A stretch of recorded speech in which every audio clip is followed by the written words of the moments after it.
Hello friends, welcome back to our channel. कैसे हो आप सब? आई होप आप सब अच्छे होंगे और आप सबकी पढ़ाई भी अच्छी चल रही होगी। तो प्यारे विद्यार्थियों, कक्षा 10 गणित विषय की न्यू वर्कबुक की सीरीज में आज हम बात करेंगे मॉडल पेपर 2 की। पिछले क्लास में हमने मॉडल पेपर 1 को बहुत अच्छे से सॉल्व करा दिया है और आप सभी की रिक्वेस्ट को ध्यान में रखते हुए आज हम बात करेंगे मॉडल पेपर 2 की। तो चलिए क्लास हम शुरू करते हैं। पेपर आपके 3 घंटे 15 मिनट का है और 80 अंकों का आपका पेपर होगा। ये हमारा आज पार्ट 1 है ना, क्योंकि पेपर पूरा करने में बहुत ज़्यादा समय लगता है। तो कई सारे विद्यार्थी कह रहे हैं सर 2 पार्ट के अंदर पेपर को सॉल्व करवाइए। तो आज हम आपके भाग अ और भाग ब दोनों को मैं आज सॉल्व करवाऊंगा और भाग स और द को हम अगली क्लास के अंदर सॉल्व करेंगे। तो देखें, पहला प्रश्न है, निम्न में से कौन सी एक अप्रिमेय संख्या नहीं है? तो देखो, इसमें से अप्रिमेय कौन सी नहीं है? तो जो ऑप्शन नंबर द है, क्योंकि रूट 25 का मान कितना होता है 5, तो ये कौन सी संख्या है? ये आपकी रेशनल नंबर है, प्रीमेय संख्या, तो यानी ये अप्रिमेय नहीं है। तो इसका सही उत्तर होगा ऑप्शन नंबर द। बहुपद एक्स स्क्वायर माइनस 3 के शून्यांक क्या होंगे? तो क्या शून्यांक होंगे? देखो, एक्स स्क्वायर माइनस 3 बराबर 0, एक्स स्क्वायर बराबर 3 हो जाएगा। एक्स स्क्वायर बराबर 3, तो एक्स बराबर √3, एक्स बराबर +-3, प्लस माइनस क्या हो जाएगा? प्लस माइनस आपका √3 हो जाएगा। तो ऑप्शन नंबर जो ब है वो आपका बिल्कुल सही जवाब है। तीसरा है, समीकरण x + y बराबर 6 में कितने हल होंगे? तो हमें पता है कि एक रेखिक समीकरण के अंदर अनंत हल होते हैं। तो होता है, एक चर वाले रेखिक समीकरण की घात कितनी होती है? तो देखो, रेखिक समीकरण का जो सामान्य रूप होता है वो होता है ax + by + c बराबर 0, यानी चर पद की अधिकतम घात कितनी होती है? 1 होती है। पांचवा है, समांतर श्रेणी का सारवा अंतर। 9 में से 6 को घटाओगे 3, 12 में से 9 को घटाओगे 3, 15 में से 12 को घटाओगे 3, तो सारवा अंतर कितना आ जाएगा? 3 आ जाएगा। अगला है, बिंदु 2 और 3 का भुज क्या है? तो भुज क्या होगा? 2, क्योंकि x का मान भुज होता है, y का मान कोटि होता है। साइन 90 का मान कितना होता है? साइन 90 का मान 1 होता है। परिधि, अनुपात या भाग व्यास का मान कितना होता है? परिधि क्या होता है? 2πr, और व्यास कितना होता है? 2r। 2r से 2r कट जाएगा, क्या बचेगा? पाई। क्या बचेगा? पाई। नब्बा है, एक वर्त के प्रत्येक चतुर्थांश के कोण का मान कितना होता है? तो वर्त का कुल एंगल कितना होता है? 360। 360 को यदि हम 4 भागों के अंदर बांट देंगे, है ना, कुछ इस तरह, ये 4 भागों में हमने बांट दिया, तो प्रत्येक जो चतुर्थांश होगा उसका मान कितना होगा? 90 डिग्री। अगला है, एक शंकु की त्रिज्या 6 सेंटीमीटर और ऊंचाई 8 सेंटीमीटर है। शंकु की त्रियक ऊंचाई कितनी होगी? तो आप सबको पता है कि एल स्क्वायर बराबर क्या होता है? एल स्क्वायर बराबर होता है R square plus H square. तो 6 का स्क्वायर प्लस 8 का स्क्वायर, 36 प्लस 64 कितना होगा? 100। एल स्क्वायर बराबर 100, तो एल का मान कितना आ जाएगा? 10 सेंटीमीटर। कितना आ जाएगा? एल का मान आ जाएगा आपका 10 सेंटीमीटर, है ना, क्योंकि शंकु की तिर्यक ऊंचाई क्या होती है? एल स्क्वायर बराबर R square plus H square. तो यहां से आर का मान 6 सेंटीमीटर है त्रिज्या, और ऊंचाई एच बराबर 8 सेंटीमीटर है, तो 36 प्लस 64 100 हो जाएगा, और 100 का वर्गमूल कितना होता है? 10 होता है। आगे बढ़े, 4 3 2 6 5 का माध्यक क्या होगा? हमें क्या बताना है? माध्यक बताना है। तो पहले हम आरोही क्रम में जमा देंगे, 2 3 4 5 और 6। देखो, माध्यक क्या होता है? मध्यमान, 2 इधर और 2 इधर, बीच में क्या है? 4। 12वां, एक निश्चित घटना की प्रायिकता कितनी होती है? तो एक निश्चित घटना की प्रायिकता होती है वो होती है 1। कितनी होती है? 1 होती है। किसी भी निश्चित घटना की जो प्रायिकता है वो कितनी होती है? वो आपकी 1 होती है। दूसरा है, दो प्रीमेय संख्याओं के बीच में कितनी प्रीमेय संख्याएं हो सकती है? तो दो प्रीमेय संख्याओं के बीच में अनंत प्रीमेय संख्याएं हो सकती है। समांतर श्रेणी का प्रथम पद कौन सा है? तो प्रथम पद यहाँ पर 5 होगा। फिर सभी समबाहु त्रिभुज कैसे होते हैं? समरूप होते हैं। सभी समबाहु त्रिभुज समरूप होते हैं। फिर साइन 45 और कॉस 45 का मान कितना होगा? तो 1/2 गुणा √2/1, यानी कि 1 होगा। पांचवा, जिस प्रेक्षण की बारंबारता सबसे ज्यादा होती है वह उन प्रेक्षणों को क्या कहलाता है? वह उनका बहुलक कहलाता है। फिर एक पासे को उछाले जाने पर 6 से बड़ा अंक आने की प्रायिकता कितनी है? तो पासे में अंक ही 6 होते हैं, तो 6 से बड़ा अंक आने की प्रायिकता कितनी होगी? 0। कितनी होगी? 0। ठीक, आगे बात करें तीसरा। तीसरे का पहला है, वह द्विघात बहुपद लिखिए जिसके शून्यांक 5 और 8 हो। देखें, इस प्रश्न को मैं अलग पेज पे सॉल्व करवाता हूं, है ना। यहां पर तीसरे का पहला प्रश्न है, तीसरे का प्रश्न संख्या 1, है ना। हमारा क्या ज्ञात करना है? द्विघात बहुपद। तो लिखेंगे द्विघात बहुपद पी एक्स बराबर एक्स स्क्वायर माइनस ए प्लस बी, या कह सकते हैं अल्फा प्लस बीटा, ऐसे भी कह सकते हैं। यहां पर भी कह सकते हैं alpha plus beta x plus alpha गुणा बीटा। तो यहां पर पी एक्स बराबर एक्स स्क्वायर माइनस अल्फा का मान कितना दिया हुआ है? तो जो अल्फा का मान है आपके सामने, अल्फा का मान वो है 5, बीटा का मान 8, एक्स प्लस अल्फा गुणा बीटा 5 गुणा 8। तो पी एक्स बराबर कितना हो जाएगा? X square minus 13x plus 40। ये आपका एक अभिष्ट द्विघात बहुपद हो जाएगा। ठीक, आगे बढ़े। दूसरा, 9 पेंसिल और 8 पेन का मूल्य 54 रुपए है। इसको बीजगणितीय समीकरण के रूप में लिखो, है ना। इसको बीजगणितीय समीकरण के रूप में लिखना है। तो देखें तीसरे का दूसरा, यहां पर कहेंगे माना माना एक पेंसिल की कीमत, माना एक पेंसिल की कीमत कितनी मानी हमने? x रुपए, तथा एक पेन की कीमत, एक पेन की कीमत y रुपए हो तो प्रश्नानुसार समीकरण, प्रश्नानुसार समीकरण क्या बनेगा? 9 पेंसिल थी तो 9x, पेन कितनी थी? 8, तो 8y बराबर कीमत कितनी थी? 54 रुपए। तो ये आपका अभिष्ट समीकरण हो जाएगा। 9x प्लस 8y बराबर 54। यह क्या है? यह आपका एक अभिष्ट समीकरण है। आगे बात करें, अगला प्रश्न है आपका, द्विघात समीकरण x square plus x minus 1 बराबर 0 के मूलों की प्रकृति क्या होगी? हमें क्या निकालनी है? इसके मूलों की प्रकृति बतानी है। तो देखो, मूलों की प्रकृति बतानी है तो हम क्या ज्ञात करेंगे? विभक्ति कर d equal to B square minus 4ac।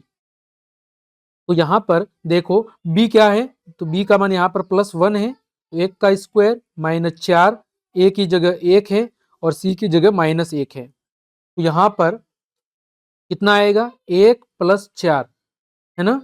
यानी d का मान क्या है? ग्रेटर देन 0 है। d का मान 5 आया है, d का मान 5 है मतलब ग्रेटर देन 0 है। इसका मतलब जो मूल होंगे, मूल कैसे होंगे? मूल वास्तविक एवं भिन्न होंगे। मूल कैसे होंगे? वास्तविक एवं भिन्न होंगे। मूल वास्तविक एवं भिन्न भिन्न होंगे। ठीक, आगे चौथा, समांतर श्रेणी 2, 7, 12 का 10वां पद। तो यहां पर देखो प्रश्न संख्या 4 है, आपके सामने एपी दी हुई है, वो है 2, 7, 12, 2, 7, 12 और आपको क्या निकालना है? A10 निकालना है। क्या निकालना है? A10 आपको निकालना है। तो यहां पर देखो सॉल्यूशन, ए का मान कितना है? 2 है, डी का मान 7 - 2 यानी 5 है, एन कितना है? 10 है और हमें A10 क्या करना है? ज्ञात करना है।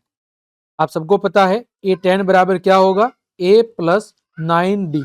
ए का मान कितना है? 2, 9, डी का मान कितना है? 5, तो 2 + 45, तो 10वां पद हो जाएगा आपका 47। ठीक है, कितना हो जाएगा? 47। आगे बात करें, अगला प्रश्न है, बिंदु ए 4,0 और बिंदु बी 0,4 हो तो ए बी का मध्य बिंदु ज्ञात करना है। क्या निकालना है? ए बी का मध्य बिंदु। देखो यहां पर पांचवा, ये आपके सामने एक रेखा मान लेते हैं, ये आपका ए है और ये आपका बी है। बी का मान 0,4 है, ए का मान 4,0 है। हमें क्या निकालना है, मध्य बिंदु P के निर्देशांक निकालने हैं। तो देखो x बराबर क्या होगा, x1 प्लस x2 बटा 2, तो 4 प्लस 0 बटा 2 यानी कि 2। y का मान क्या होगा, y1 प्लस y2 बटा 2 यानी 0 प्लस 4 बटे में 2 यानी कि 2। तो यहाँ पर जो P के निर्देशांक है वो क्या होंगे, 2,2 होंगे। लिखेंगे मध्य बिंदु P 2,2 होगा। ये हो गया आपका तीसरे का पांचवा। ठीक है, मध्य बिंदु के निर्देशांक क्या आ गए, बी के निर्देशांक आ गए आपके 2 और 2। आगे छठा देखो, साइन थीटा बराबर 1/2 है, तो 1 माइनस 2 साइन स्क्वायर थीटा बटे साइन थीटा का मान कितना होगा, ये आपको बताना है। तो यहां पर देखो छठा प्रश्न है हमारे सामने, साइन थीटा की वैल्यू 1/2 है, तो आपको क्या निकालना है, आपको 1 माइनस 2 साइन स्क्वायर थीटा बटे में साइन थीटा की वैल्यू ज्ञात करनी है ना। तो यहां पर देखो 1 माइनस 2 साइन स्क्वायर थीटा बटे में साइन थीटा, तो 1 माइनस 2 साइन स्क्वायर की जगह 1/2 का स्क्वायर बटे में 1/2। यहाँ पर सॉल्व करेंगे 1 माइनस 2 गुणा 1/4 बटे में 1/2, 1 माइनस 1/2 बटे में 1/2, ये कितना हो जाएगा 1/2 गुणा 2/1 यानी कि 1 आपका क्या हो जाएगा, अभिष्ट हल हो जाएगा। कितना हो जाएगा, 1 आपका अभिष्ट हल हो जाएगा। आगे बात करते हैं अगला, 2 tan 30 degree minus 1 minus ten square 30 का मान आपको ज्ञात करके बताना है। तो देखो यहाँ पर मैं इधर ही सॉल्व करवा लेता हूँ इसको। 2 tan 30 का मान कितना होता है, √3 होता है, बटे में 1 माइनस √30 का स्क्वायर है, तो √30 का स्क्वायर यानी √3 का स्क्वायर, ये कितना हो जाएगा 1 माइनस सॉरी 2√3 और ये हो जाएगा 1 माइनस 3, तो 2√3 बटे में 2 से 2 कैंसिल हो जाएगा, आपका हल कितना हो जाएगा, आपका हल आ जाएगा √3। कितना हो जाएगा, √3 हो जाएगा। ठीक, आगे आठवां, 7 सेंटीमीटर त्रिज्या वाले वर्त का एक चाप केंद्र पर 60 डिग्री का कोण अंतरित करता है, तो आपको क्या निकालनी है, आपको चाप की लंबाई निकालनी है। क्या निकालनी है, आपको चाप की लंबाई निकालनी है। तो यहां पर देखो सीधा सा सूत्र लगा देंगे, चाप की लंबाई,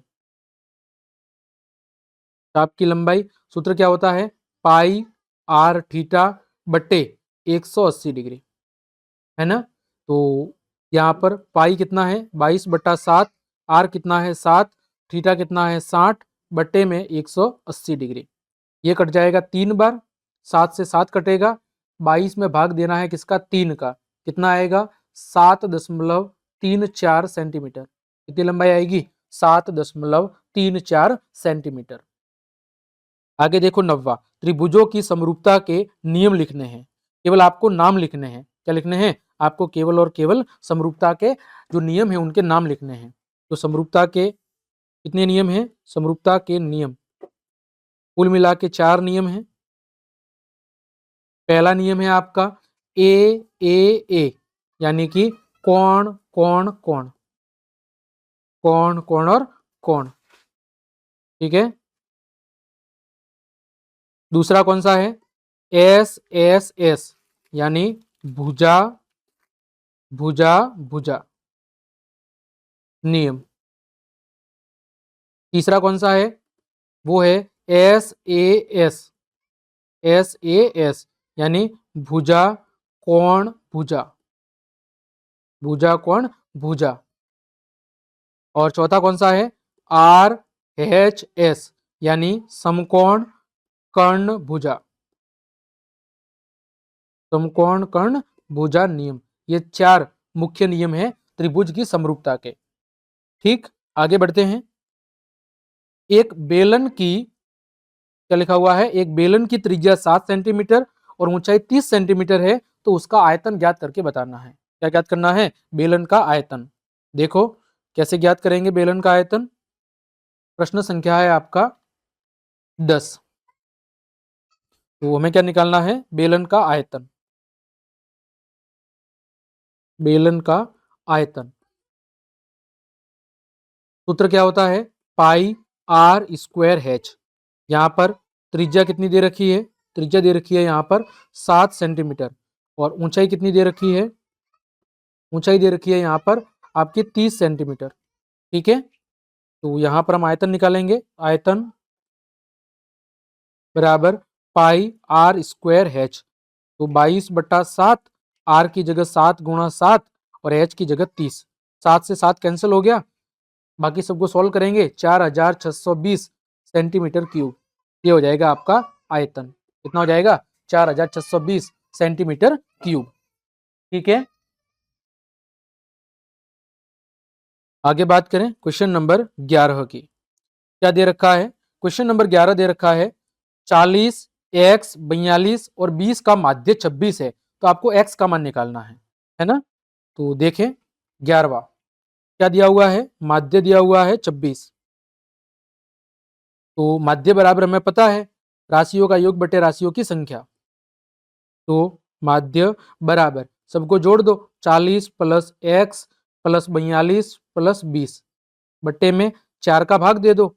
माध्य कितना है, 26 बराबर इन सबको जोड़ेंगे, कितना हो जाएगा, 40 और 40 80, 100 102 बट्टे में 4, 4 का गुणा 26 से करना है, बराबर 102 + x का मान कितना आ गया, 2 आ गया।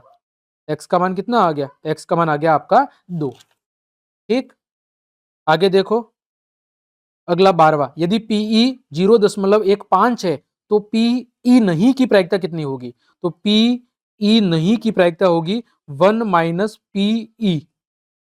1 - 0.15 को घटा दो तो 0.85 ये आ जाएगा PE डैश, यानी PE के नहीं होने की प्रायिकता होगी 0.85। ये हो गया आपका तीसरे का 12वां प्रश्न, यानी आपका तीसरा प्रश्न यहां पर समाप्त हो गया। आगे बात करें खंड ब की। चौथा प्रश्न है, अभाज्य गुणनखंड विधि के द्वारा 96 और 404 का एलसीएम ज्ञात करना है। किसका, 96 और 404 का। यहाँ पर क्वेश्चन नंबर 4 है, 96 के अगर मैं अभाज्य गुणनखंड की बात करूं तो 96 के जो अभाज्य गुणनखंड होंगे 32 × 3, 32 क्या होता है, 2 की घात 5 और 3, तो 2 की घात 5 × 3 की घात 1। फिर बात करें 404 की, 404 क्या होगा, 4 × 101, तो 4 × 101। एलसीएम कितना हो जाएगा, एलसीएम 96 और 404 का। अधिकतम घात कितनी है, 2 की, 2 की अधिकतम घात 5 है, 3 की अधिकतम घात 1 है और 101 की अधिकतम घात 1 है। सबका गुणा कर लो, 32 × 3 × 101, सबका गुणा करेंगे 9696 आपका एलसीएम आ जाएगा। कितना आ जाएगा, 9696 आपका एलसीएम आ जाएगा।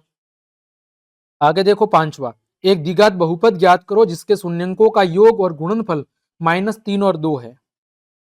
देखो यहां पर प्रश्न संख्या 5 क्या दिया हुआ है, दिया है एक द्विघात बहुपद के,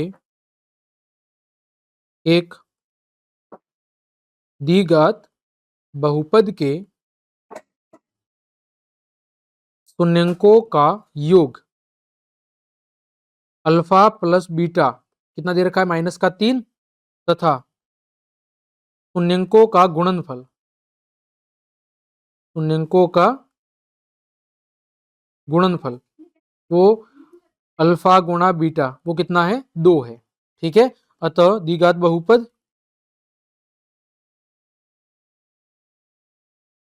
है ना, द्विघात बहुपद क्या होगा, x² minus alpha plus beta x plus alpha गुणा बीटा। तो यहां पर x² minus alpha plus beta ये कितना दे रखा है, -3 और अल्फा गुणा बीटा कितना है, 2, तो ये हो जाएगा x² + 3x + 2। यही आपका अभिष्ट हल हो जाएगा। आगे बात करें प्रश्न संख्या 6, दो संपूरक कोणों में बड़ा कोण छोटे कोण से 18 डिग्री ज्यादा है तो फिर उन्हें ज्ञात करो। देखो संपूरक कोणों का योग कितना होता है, 180 डिग्री। लिखेंगे सबसे पहले, माना कि छोटा कोण, माना कि छोटा कोण कितना है x डिग्री, अतः बड़ा कोण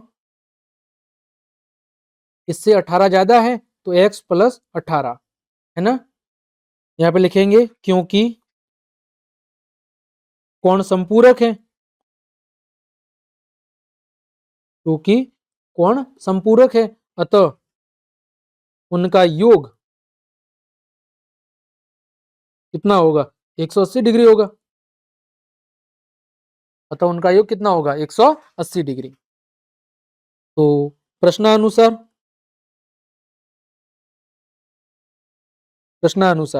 x प्लस 18 बराबर कितना हो जाएगा 180 डिग्री। तो 2x बराबर 180 डिग्री माइनस 18 डिग्री, तो 2x बराबर 162, x बराबर कितना हो गया 162 भाग 2, तो x बराबर आ जाएगा आपका 81 डिग्री। तो लिखेंगे अतः छोटा कोण x बराबर 81 डिग्री तथा बड़ा कोण x प्लस 18 बराबर 81 प्लस 18, ये कितना हो जाएगा 99 डिग्री। यही आपका हल हो जाएगा। आगे बढ़े, प्रश्न संख्या 7। दो संख्याएं ज्ञात करो जिनका योग तो 27 है और गुणनफल कितना है 182 है। दो संख्या ज्ञात करनी है जिनका योग कितना है, जिनका योग तो 27 है और गुणनफल कितना है 182। देखो यहां पर प्रश्न संख्या 7 लिखेंगे, माना कि पहली संख्या, माना कि प्रथम संख्या बराबर x तथा दूसरी संख्या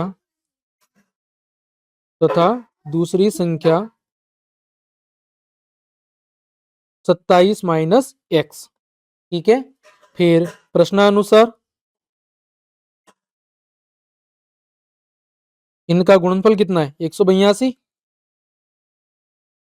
प्रश्नानुसार इनका जो गुणनफल है वो कितना है, प्रश्नानुसार इनका जो गुणनफल है वो है 182।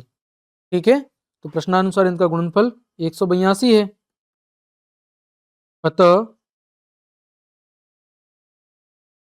x गुणा 27 माइनस x बराबर 182। तो यहां पर देखो क्या हो जाएगा, गुणा करेंगे 27x माइनस एक्स स्क्वायर बराबर 182, x square minus 27x plus 182 बराबर 0।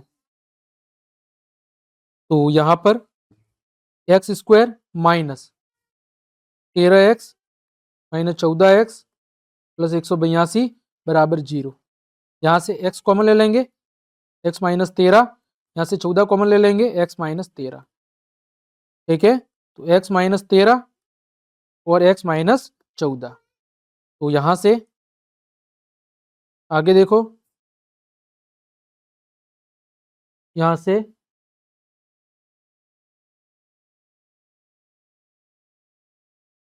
यहाँ पर x माइनस 13 बराबर 0, x का मान कितना आ गया 13 आ गया, x का मान कितना आ गया 13। इसी तरह x माइनस 14 बराबर 0, तो x बराबर कितना आ गया, x बराबर भी 14 आ गया। तो यहाँ पर x का मान एक तो 13 आ गया और एक 14 आ गया। आगे लिखेंगे कि यदि x बराबर 13 हो तो दूसरी संख्या कितनी होगी, तो दूसरी संख्या 27 माइनस 13 यानी कि 14 होगी, तथा यदि x बराबर 14 हो तो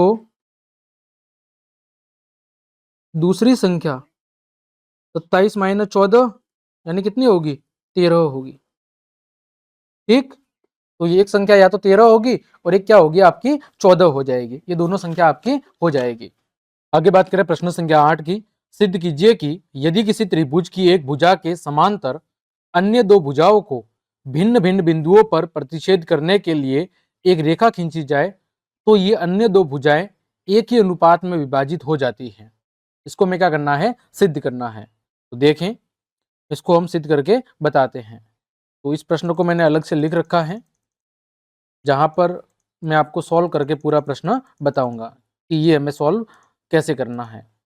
तो देखें, ये रहा प्रश्न संख्या 8। क्या लिखा हुआ है कि सबसे पहले कोई त्रिभुज है और उसकी एक भुजा के समांतर हमें एक अन्य रेखा खींचनी है जो बाकी दो रेखाओं को दो अलग अलग बिंदुओं पर क्या करती है, प्रतिच्छेद करती है। तो यहां पर सबसे पहले मैं एक त्रिभुज बना दूंगा। देखें, एक इधर मैं त्रिभुज बना रहा हूं, ये बना दिया हमने त्रिभुज। फिर हम क्या करेंगे, यहाँ पर हम एक रेखा खींच लेते हैं। इसका नाम देखो ए, ये बी और ये सी। फिर बीसी के समांतर हमने एक रेखा खींची है डी ई, जो इस त्रिभुज की दो भुजाओं को आपके डी बिंदु पर और ई बिंदु पर प्रतिच्छेद कर रही है ना। अब देखो हमने क्या किया, आगे आगे हम बी को ई से मिला देंगे और डी को किससे मिला देंगे, सी से। यहां तक कर लिया। अब हमें क्या करना है, अब हमें लंब की रचना करनी है। तो सबसे पहले डी से मैंने सामने वाली भुजा पर एक लंब डाल दिया, इसका नाम दे दिया एम। क्या दे दिया, एम। फिर ई से हमने सामने वाली भुजा पर एक लंब डाल दिया, ये वाला, इसका नाम दे दिया एन। क्या दे दिया, एन दे दिया। तो यहां पर देखो, सबसे पहले दिया क्या है वो लिख लेते हैं। दिया क्या है कि जो BC है वो समांतर किसके हैं, DE के। ये हमें प्रश्न में पहले से दे रखा है कि त्रिभुज की एक भुजा के समांतर हमने एक अन्य क्या की है, समांतर रेखा की रचना की है जो इस त्रिभुज की दो भुजाओं को प्रतिच्छेद कर रही है। फिर बात करें रचना की, हमने रचना में क्या किया है। तो सबसे पहले हमने BC के समांतर एक रेखा DE खींची है। BC के समांतर हमने एक रेखा DE खींची जो आपकी AB भुजा को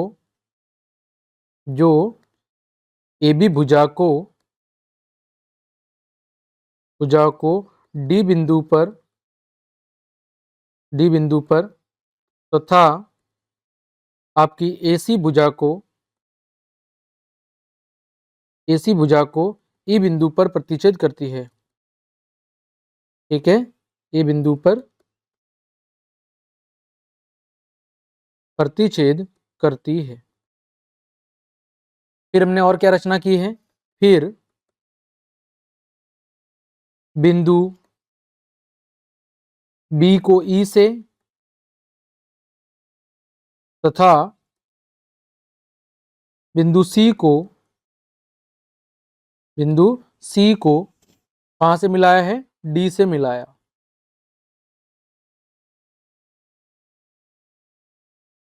और फिर हमने क्या की है, तथा हमने लंब DM और DN की रचना की है।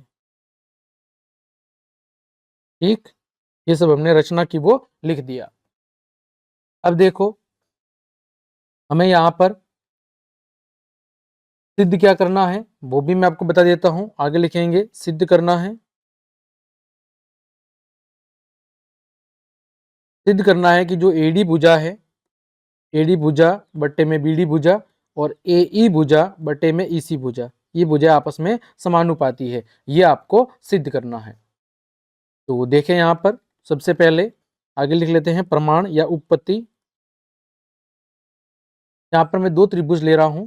सबसे पहले त्रिभुज ADE का क्षेत्रफल और फिर त्रिभुज BDE का क्षेत्रफल। तो यहां पर त्रिभुज ADE का क्षेत्रफल क्या होगा, 1/2 आधार। आधार यहां पर क्या है, आधार में ले रहा हूं AD को, AD आधार हो गया और ऊंचाई यहां पर क्या होगी, तो EN होगी। क्या होगी, EN। इसको दे देते हैं समीकरण नंबर 1। ठीक इसी तरह त्रिभुज BDE का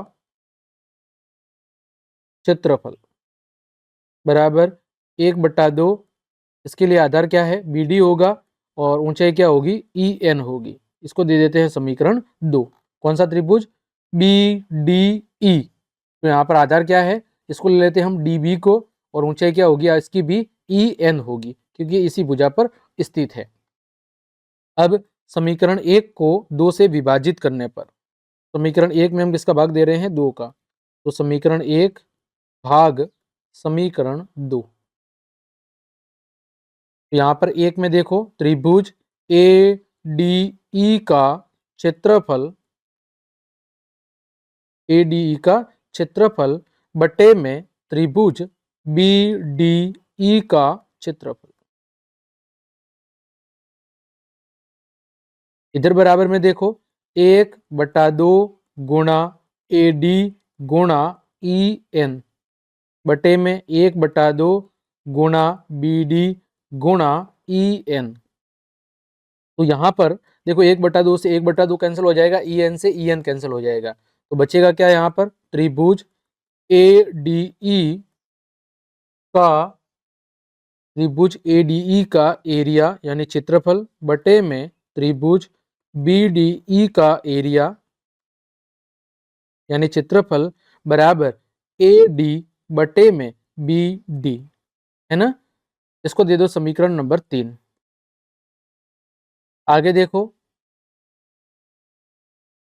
आगे त्रिभुज ए डी एफ, इसका एरिया, ए डी एफ का एरिया, यहां पर देखो ए डी और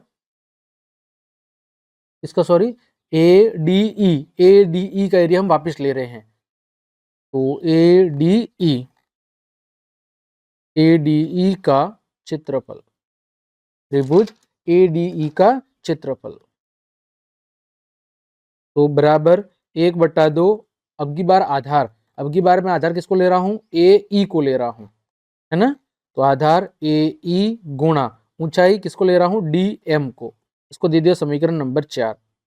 फिर त्रिभुज डी ई सी, क्या है, त्रिभुज डी ई सी का क्षेत्रफल 1/2 गुणा आधार की बार क्या ले रहा हूं, ई सी, और ऊंचाई वही डी एम, तो देंगे समीकरण नंबर 5। ठीक, फिर समीकरण 4 के अंदर 5 का भाग देना है, तो समीकरण 4 भाग समीकरण 5 से, तो यहां पर देखो त्रिभुज ए डी ई बटे में त्रिभुज डी ई सी का एरिया यानी क्षेत्रफल का एरिया बराबर, यहाँ पर क्या है, 1/2 गुणा ए ई गुणा डी एम बटे में 1/2 ई सी गुणा डी एम, तो बराबर में क्या बचेगा, ए ई बटे में ई सी। ये हो गया समीकरण नंबर 6। कौन सा हो गया, समीकरण नंबर 6। अब देखो यहां से हमें क्या पता चल रहा है कि जो बी डी ई का क्षेत्रफल है वो किसके बराबर होगा, डी ई सी के। यहां से देखो बी डी ई का क्षेत्रफल इसके बराबर होगा डी ई सी के, क्योंकि दोनों एक ही आधार पर स्थित है, और वो आधार क्या है, डी ई है ना। तो यहां पर देखो हम लिखेंगे, इसी चीज को मैं यहां पर आगे लिख लेता हूं, इस सवाल को मैं अभी के लिए हटा देता हूं, और इसके आगे भाग को मैं इधर सॉल्व करता हूं। तो इधर मैं अब लिखूंगा कि त्रिभुज बी डी ई का क्षेत्रफल इसके बराबर होगा त्रिभुज डी ई सी के क्षेत्रफल के। इन दोनों का क्षेत्रफल क्या होगा, आपस में बराबर होगा। लिखेंगे दोनों एक ही आधार, दोनों एक ही आधार डी ई पर स्थित है।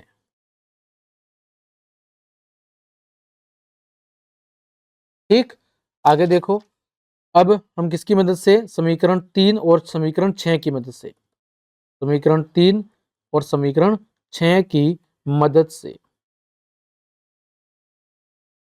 क्या लिखेंगे कि ए डी बट्टे में किसके था, बी डी के बारे में, और ए ई किसके बट्टे में है, ई सी के। इनका जो अनुपात है वो आपस में कैसा है, समान है। हेंस प्रूव, यही हमें सिद्ध करके भी बताना था कि जो भुजा है वो कैसी है, समानुपाती है। ठीक, आगे बढ़ते हैं। आगे जो आपका प्रश्न है, यहां पर प्रश्न संख्या देखो, प्रश्न संख्या है आपका 9। बिंदुओं ए 2 और -2 और बी -7 और 4 को जोड़ने वाले रेखाखंड को समत्रिभुजाजित करने वाले बिंदुओं के निर्देशांक आपको क्या करने हैं, ज्ञात करके बताने हैं। तो देखें इसको हम कैसे सॉल्व करेंगे। मैं एक पेज जोड़ देता हूं यहां पर। ठीक, और ये हो गया आपका प्रश्न संख्या 9। देखो, तो हमें क्या करने हैं, इसके निर्देशांक निकालने हैं। तो सबसे पहले देखो यहाँ पर जैसे मैंने ये चित्र बना दिया, एक रेखा खींच दी, इसके दो बिंदु हैं, एक ए जिसके निर्देशांक है 2 और -2, और एक है आपका बी जिसके निर्देशांक है आपके -7 और 4। इसको कोई समत्रिभाजित कर रहा है, समझ लीजिए पी है और क्यू है, ये क्या कर रहे हैं, समत्रिभाजित कर रहे हैं। तो यहाँ पर देखो कि जो ए पी है वो किसके बराबर होगा, पी क्यू के, और क्यू पी क्यू किसके बराबर होगा, क्यू बी के। इन्हें तीनों भाग आपस में समान है, ये हमें दे रखा है, दिया है, क्योंकि समत्रिभाजित कर रहा है, तीनों भाग आपस में समान होंगे। अब देखो सबसे पहले यहाँ पर a बराबर 2 और -2 है, और b बराबर -7 और 4 है। ठीक है, लिखेंगे आगे कि a 2, -2 और b -7, 4 रेखाखंड ए बी को बिंदु P 1:2, जब P की बात हो रही है तो ये 1 है और ये भाग कितना हो जाएगा, 2। ये 1 है और ये कितना हो जाएगा, 1:2 हो जाएगा। 1:2 में क्या करता है, 1:2 में विभाजित करता है। P कितने में विभाजित कर रहा है, 1:2 में विभाजित करता है। अतः विभाजन सूत्र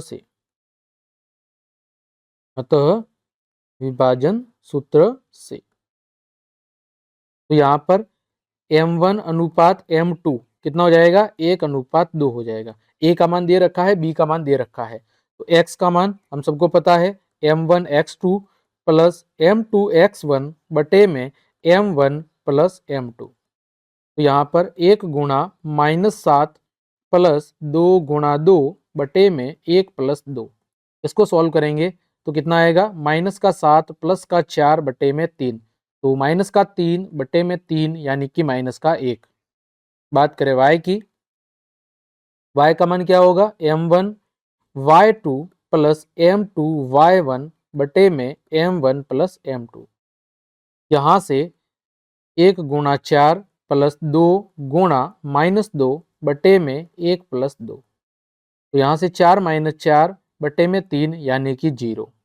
तो P के निर्देशांक क्या होंगे, P के निर्देशांक आपके -1 और 0 होंगे। आगे लिखेंगे, ठीक इसी तरह बिंदु Q ए बी को किस अनुपात में, 2:1 में विभाजित करता है। देखो जब Q की बात आएगी तो ये भाग यहां तक आ जाएगा तो कितना होगा, 2, और ये कितना हो जाएगा, 1 हो जाएगा, है ना। तो Q के केस में ये वाला भाग यहां से यहां तक ये कितना हो जाएगा, ये हो जाएगा 2, और ये कितना हो जाएगा, 1। तो Q किस अनुपात में विभाजित करेगी, 2:1 में विभाजित करेगा, अतः विभाजन सूत्र से, तो यहाँ पर M1:M2 कितना हो जाएगा, 2:1 होगा। तो x का मान निकालेंगे और y का मान। सबसे पहले x बराबर वही M1x2 प्लस M2x1 बटे में M1 प्लस m2। सबके मान रख दो तो 2 गुणा माइनस का 7 प्लस 1 गुणा 2 बटे में 2 प्लस 1। तो यहाँ पर हो जाएगा माइनस का 14 प्लस का 2 बटे में 3, यानी कि माइनस 12 बटे में 3 यानी माइनस का 4। फिर बात आती है y की। यहाँ पर m1 y2 plus m2 y1 बटे में m1 प्लस m2। हम मान रख देंगे 2 गुणा 4 प्लस आपका 1 गुणा माइनस का 2 बटे में 1 प्लस 2। तो ये हो जाएगा 8 माइनस 2 बटे में 3, तो हो जाएगा 6 बटे 3 यानी कि 2। तो Q के निर्देशांक होंगे, लिखेंगे अतः Q के निर्देशांक क्या होंगे, -4, 2 होंगे। ठीक, तो लास्ट में भी आप लिख सकते हैं कि अतः P -1, 0 और Q -4, 2 है। ठीक, ये हो गया आपका प्रश्न संख्या 9। ठीक, आगे बढ़ते हैं हम प्रश्न संख्या 10 की तरफ। प्रश्न संख्या 10 देखें कि 1.5 मीटर लंबा एक प्रेक्षक है। 1.5 मीटर लंबा एक क्या है, एक आपका एक प्रेक्षक है। एक चिमनी से 28.5 मीटर की दूरी पर है। एक चिमनी से कितना दूर है, 28.5 मीटर की दूरी पर है। उसकी आंखों से चिमनी के शिखर का उन्नयन कोण 40 डिग्री है। तो आपको चिमनी की ऊंचाई ज्ञात करके बतानी है। तो देखें, तो सबसे पहले इसका हम चित्र बना लेते हैं। देखो यहाँ पर मैं एक चित्र बना लेता हूं। सबसे पहले हम इसका एक चित्र बनाते हैं ताकि मैं आपको चीजें अच्छे से समझा सकूं।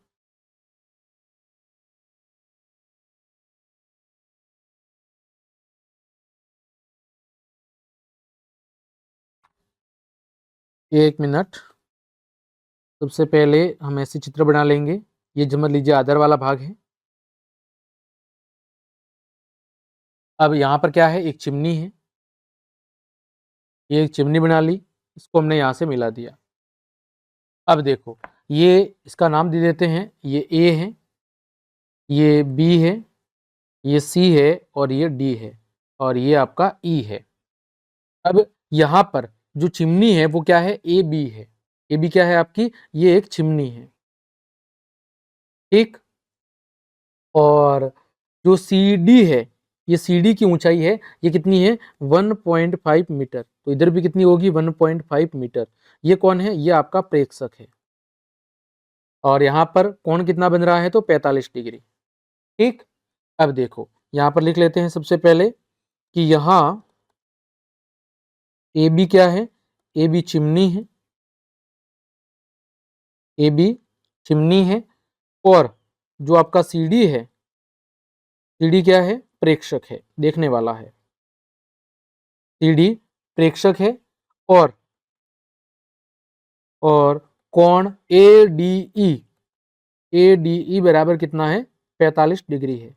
ये हमारे सामने चीज दी गई है। तो यहाँ पर ध्यान रखोगे तो यहाँ पर देखो त्रिभुज, अगर मैं बात करूं ए डी ई की, त्रिभुज ए डी ई की, तो ये कोण कितना हो जाएगा, 90 डिग्री। तो ए डी के अंदर आपका कोण डी ये 45 डिग्री है और आपका जो कोण ई है, कोण ई कितना है, 90 डिग्री है। कितना है, 90 डिग्री। हमें ज्ञात क्या करना है, ज्ञात करना है हमें चिमनी की ऊंचाई। ज्ञात करना है चिमनी ए बी की ऊंचाई। ठीक है, जो माना कि h मीटर है। कितनी है, h मीटर है। हमने चिमनी की ऊंचाई कितनी मान ली है, हमने चिमनी की ऊंचाई h मीटर मान ली है। ठीक, अब देखो जो ए बी की कुल ऊंचाई है, ए बी की कुल ऊंचाई किसके बराबर होगी, ए ई प्लस बी ई के बराबर। तो ए ई हमें नहीं पता है, तो ए ई को हमने माना है h, यहां तक ही। ठीक है, आप ये ध्यान रखेंगे कि जो हमने h माना है यहां तक ही माना है। ये h माना है और नीचे वाली कितनी है 1.5 मीटर है। ये इसकी कुल ऊंचाई है ना, ये इसकी कुल ऊंचाई है।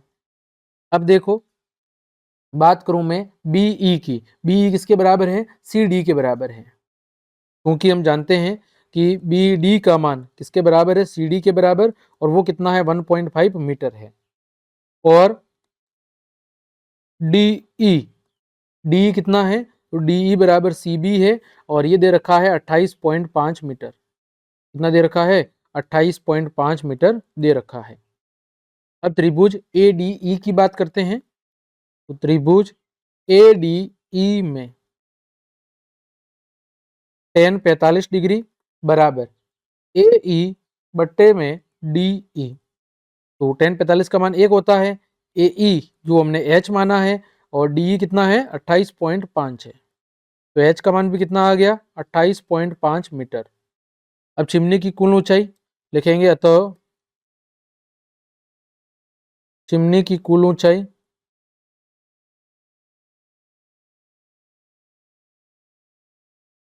चिमनी की कुल ऊंचाई AB बराबर कितना था 28.5 प्लस 1.5 मीटर, और ये कितना हो जाएगा 30 मीटर। कितना हो जाएगा, ये हो जाएगा आपका 30 मीटर। ये हो गया आपका प्रश्न संख्या 10। आगे बढ़े, प्रश्न संख्या 10 भी हो गया।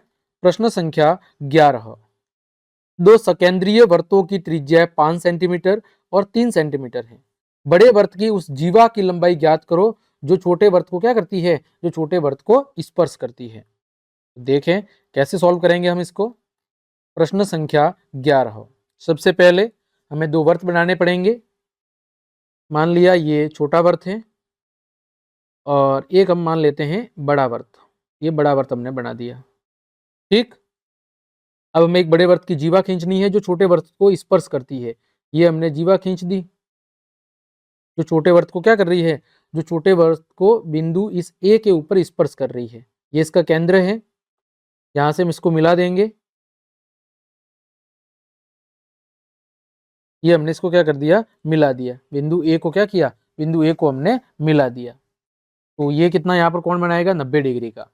फिर हम क्या करेंगे, रचना करेंगे। तो इस बिंदु को हम यहां से मिला देंगे और इस वाले को हम यहां से मिला देंगे, ठीक है।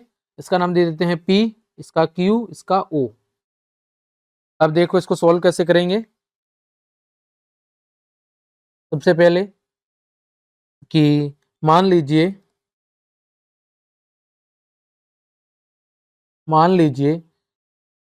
कि दो सकेंद्रीय यानी जिनके केंद्र समान है, सकेंद्रीय वृत्त बिंदु O पर क्या है, केंद्रित है। बिंदु O पर केंद्रित है। और मान लीजिए PQ बड़े वृत्त की जीवा है। PQ बड़े वृत्त की क्या है, बड़े वृत्त की जीवा है, जो छोटे वृत्त को बिंदु A पर स्पर्श करती है। क्या करती है, स्पर्श करती है। इसीलिए PQ छोटे वृत्त की स्पर्श रेखा है। इसीलिए PQ छोटे वृत्त के लिए क्या है, स्पर्श रेखा है, ठीक। अब देखो जो OA है वो लंब किस पर है, वो PQ पर लंब है। क्यों, क्योंकि OA है वो क्या है, वो आपके वृत्त की त्रिज्या है, और वृत्त की त्रिज्या स्पर्श रेखा पर हमेशा क्या होती है, लंब होती है, ठीक। फिर बात करें त्रिभुज OAP की। त्रिभुज OAP में है ना, पाइथागोरस प्रमेय से, कहां से, पाइथागोरस प्रमेय से क्या होगा, कर्ण का स्क्वायर बराबर आधार का स्क्वायर प्लस लंब का स्क्वायर। है ना। तो ओ पी का स्क्वायर बराबर ओ ए का स्क्वायर प्लस ए पी का स्क्वायर। आगे देखो इन सभी के मान रख लेंगे। तो मान प्रश्न में दिए हुए हैं। देखो बड़े वर्त की त्रिज्या 5 सेंटीमीटर है और छोटे की 3 सेंटीमीटर है, यानी ओ ए कितना है 3 है और ओ पी कितना है 5 सेंटीमीटर है। तो यहाँ पर देखो ओ पी कितना है 5 सेंटीमीटर है, ओ ए कितना है 3 सेंटीमीटर है और ए पी में क्या करना था, ज्ञात करना था।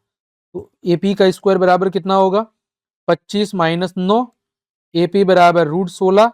तो ए पी बराबर हो जाएगा 4 सेंटीमीटर। कितना हो जाएगा, ए पी बराबर हो जाएगा 4 सेंटीमीटर। अब देखो अब हमें पता है कि त्रिभुज ओ पी क्यू में ओ ए है वो लंब किस पर है, पी क्यू पर, है ना। तो अतः आपके जो ए पी है वो किसके बराबर होगा, ए क्यू के बराबर होगा, क्योंकि वर्त के केंद्र से लंब, वर्त के केंद्र से जो लंब होता है वो जीवा को क्या करता है, वो जीवा को समद्विभाजित करता है। वर्त के केंद्र से लंब जीवा को क्या करता है, जीवा को समद्विभाजित करता है। ठीक, तो जो आपकी जीवा पी क्यू है, पी क्यू किसके बराबर हो जाएगी, 2AP के बराबर। तो 2 गुणा 4, तो पी क्यू का मान कितना आ गया, पी क्यू का मान आ गया 8 सेंटीमीटर। तो हम लिख देंगे अतः बड़े वर्त की जो जीवा है, बड़े वर्त की जीवा कितनी होगी, बड़े वर्त की जीवा 8 सेंटीमीटर है। कितनी है, 8 सेंटीमीटर। ये आपके बड़े वर्त की जीवा आ गई। आगे बढ़ते हैं।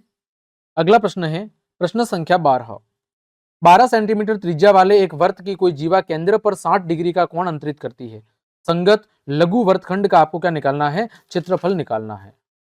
तो देखो यहां पर सबसे पहले प्रश्न संख्या 12 की बात करते हैं। 15 सेंटीमीटर त्रिज्या वाले एक वर्त की कोई जीवा केंद्र पर कितना कोण बनाती है, 60 डिग्री का। तो संगत लघु वर्तखंड का आपको क्या निकालना है, क्षेत्रफल निकालना है। तो देखें यहां पर क्या दे रखा है, सबसे पहले लिखेंगे त्रिज्या, इसमें आपको चित्र बनाने की भी जरूरत नहीं है। त्रिज्या 15 सेंटीमीटर है और थीटा वो कितना है, थीटा है आपका 60 डिग्री। कितना है, थीटा है वो आपका 60 डिग्री। तो सबसे पहले संगत लघु त्रिज्या खंड का क्षेत्रफल निकालेंगे। संगत लघु त्रिज्या खंड का क्षेत्रफल, तो त्रिज्या खंड का क्षेत्रफल क्या है आपके, थीटा बटे 360 गुणा पाई आर स्क्वायर। तो यहाँ पर 60 बटे 360, पाई की जगह 3.14 और 15 गुणा 15। इसको सॉल्व करेंगे पूरे को, 1/6 गुणा 3.14 गुणा 225। तो ये एरिया कितना आ जाएगा, ये आ जाएगा 117.75 सेंटीमीटर स्क्वायर, इसका लघु त्रिज्या खंड का। अब हम क्या करेंगे, त्रिभुज का क्षेत्रफल निकालेंगे। त्रिभुज का क्षेत्रफल, त्रिभुज का क्षेत्रफल 1/2 आर स्क्वायर साइन थीटा।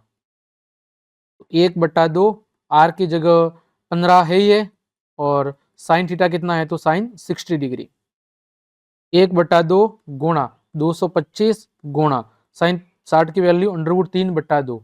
इसको सॉल्व करेंगे 97.3125 सेंटीमीटर स्क्वायर। अब में किसका क्षेत्रफल निकालना है, लघु वर्तखंड का। तो लघु वर्तखंड का क्षेत्रफल, तो हम क्या करेंगे, लघु त्रिज्या खंड के क्षेत्रफल में से त्रिभुज के क्षेत्रफल को घटा देंगे। तो लघु त्रिज्या खंड का क्षेत्रफल माइनस त्रिभुज का क्षेत्रफल। देखो लघु त्रिज्या खंड का क्षेत्रफल कितना आया था, 117.75 सेंटीमीटर स्क्वायर। उसमें से त्रिभुज का क्षेत्रफल 97.3125 सेंटीमीटर स्क्वायर। इसको सॉल्व करेंगे तो 20.44 सेंटीमीटर स्क्वायर, ये आ जाएगा आपका एरिया। ठीक, और यही आपका अभीष्ट हल होगा। आगे बढ़ते हैं। प्रश्न संख्या 13। दो घनों जिसमें से प्रत्येक का आयतन कितना है, 64 सेंटीमीटर क्यूब है, के संलग्न फलकों को मिलाकर एक ठोस बनाया जाता है और इससे प्राप्त घनाभ का आपको क्या निकालना है, पृष्ठीय क्षेत्रफल निकालना है। देखिए सॉल्यूशन, सबसे पहले घन का आयतन कितना दे रखा है, 64 सेंटीमीटर क्यूब। तो हमें क्या निकालनी पड़ेगी, सबसे पहले घन की भुजा। तो घन की भुजा कैसे निकालेंगे, 64 का आपका क्या निकालना है, क्यूब निकालना है। 64 का क्या करेंगे हम, घन निकालेंगे। तो 64 का घनमूल कितना होगा, 64 का घनमूल होगा 4 सेंटीमीटर। कितना होगा, 4 सेंटीमीटर। आगे लिखेंगे प्रश्नानुसार, हम क्या कर रहे हैं, दो घनों को जोड़ रहे हैं। प्रश्नानुसार दो घनों को जोड़ने पर, दो घनों को जोड़ने पर घनाभ की लंबाई, घनाभ की लंबाई, देखो दो को जोड़ रहे हैं तो लंबाई कितनी हो जाएगी, डबल हो जाएगी। तो 4 + 4 यानी कि 8 सेंटीमीटर। चौड़ाई, तो चौड़ाई तो वही की वही रहेगी 4 सेंटीमीटर, और ऊंचाई भी वही की वही रहेगी 4 सेंटीमीटर। ऊंचाई भी कितनी रहेगी, ऊंचाई भी आपकी 4 सेंटीमीटर ही रहेगी। ठीक, अब देखो यहां पर हमें क्या करना है, घनाभ का पृष्ठीय क्षेत्रफल निकालना है। तो घनाभ का संपूर्ण पृष्ठीय क्षेत्रफल क्या होता है, 2 गुणा लंबाई गुणा चौड़ाई, चौड़ाई गुणा ऊंचाई प्लस ऊंचाई गुणा लंबाई, ये सूत्र होता है। आप मान रख देंगे 2 ब्रैकेट में 8 गुणा 4 प्लस 4 गुणा 4 प्लस 4 गुणा 8। तो यहाँ पर 2, यहाँ पर 32 प्लस 16 प्लस 32, तो ये हो जाएगा 2 गुणा 80 यानी 160 सेंटीमीटर स्क्वायर। ये हो जाएगा आपका पृष्ठीय क्षेत्रफल, घनाभ का पृष्ठीय क्षेत्रफल।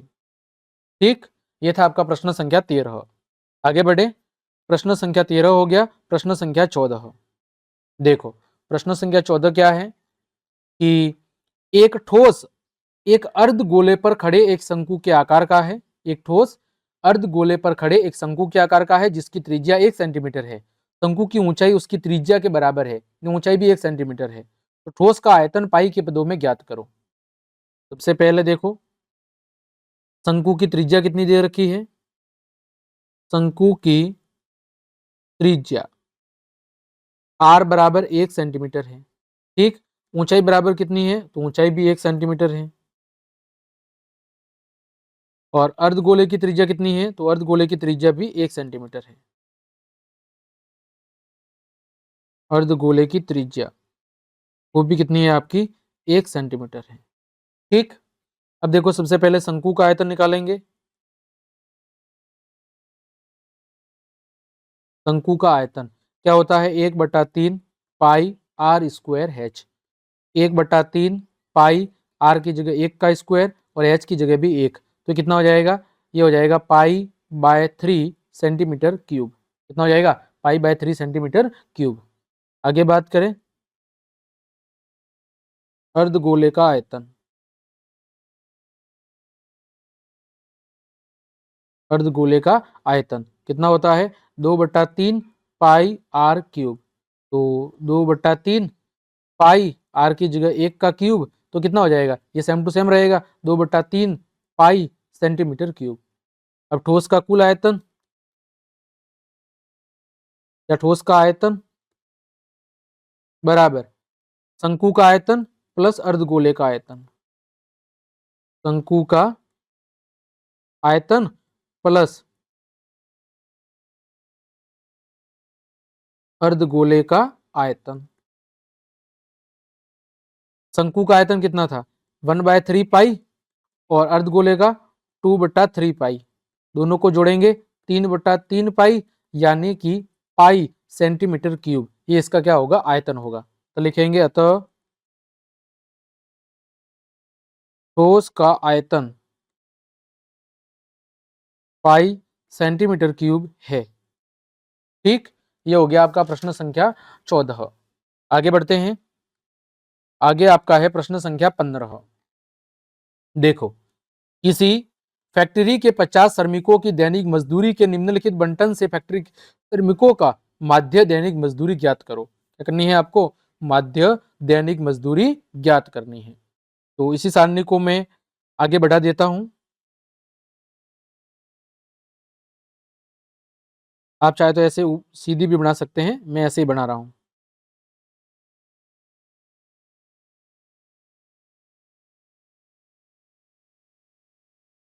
यहाँ पर योग करना पड़ेगा, इस वजह से मैंने आगे बढ़ाया है ना। अब देखो तीसरा कॉलम यहाँ पर क्या बनाएंगे हम? मध्यमान या मध्य बिंदु। ये क्या है? F I. ये क्या होगा? एक्स आई।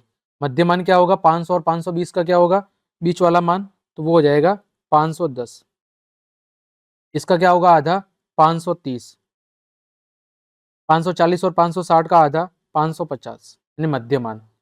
फिर इन दोनों का मध्यमान 570 और इन दोनों का मध्यमान कितना हो जाएगा? 590।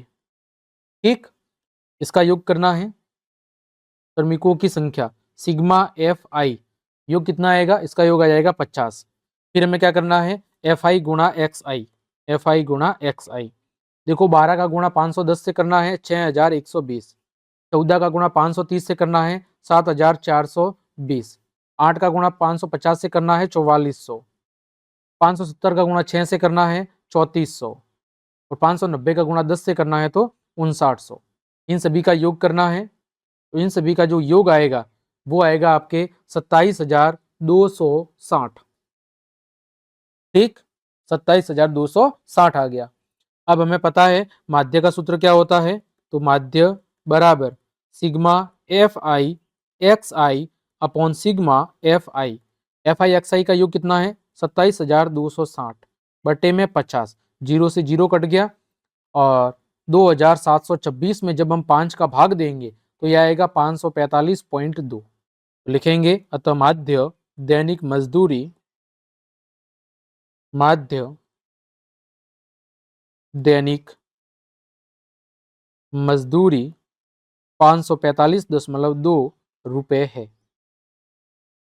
ठीक, ये हो गया आपका प्रश्न संख्या 15। आगे बढ़े, प्रश्न संख्या 16। राकेश के पेन बॉक्स में 5 नीले, 3 काले और 2 लाल पेन हैं। यदि इस बॉक्स में से एक पेन यादृच्छिक निकाला जाता है तो उसकी प्रायिकता क्या है कि वह पेन नीला होगा और वह पेन हरा नहीं होगा। देखिए सबसे पहले इसका सॉल्यूशन। सबसे पहले कुल पेनों की संख्या, तो कुल पेन कितनी है? 2 + 3 + 5 यानी कि 10। ठीक, फिर नीला पेन होने की प्रायिकता,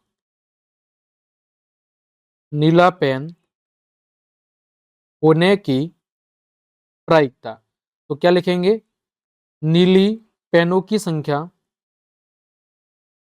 नीली पेनों की संख्या बट्टे में कुल पेन। तो नीली पेन कितनी है? 5, कुल कितनी है? 10, 1/2। दूसरा देखो, हरा पेन होने की प्रायिकता, हरा पेन नहीं होने की प्रायिकता, हरा पेन नहीं होने की प्रायिकता। तो हम क्या कहेंगे? कुल पेन माइनस हरे पेन की संख्या बट्टे में कुल पेन। यहाँ पर हरा पेन नहीं होने की प्रायिकता में निकालनी है, तो कुल पेन माइनस हरे पेनों की संख्या बट्टे में कुल पेन। तो यहां पर देखो कुल पेन कितनी है? 10, हरे पेन की संख्या कितनी है? 0 बट्टे में कुल पेन कितनी है? 10, तो 10 बट्टे में 10 यानी कि 1। हरा पेन नहीं होने की जो प्रायिकता है वो कितनी होगी? 1 होगी। क्यों? क्योंकि होने की प्रायिकता कितनी है? 0 है।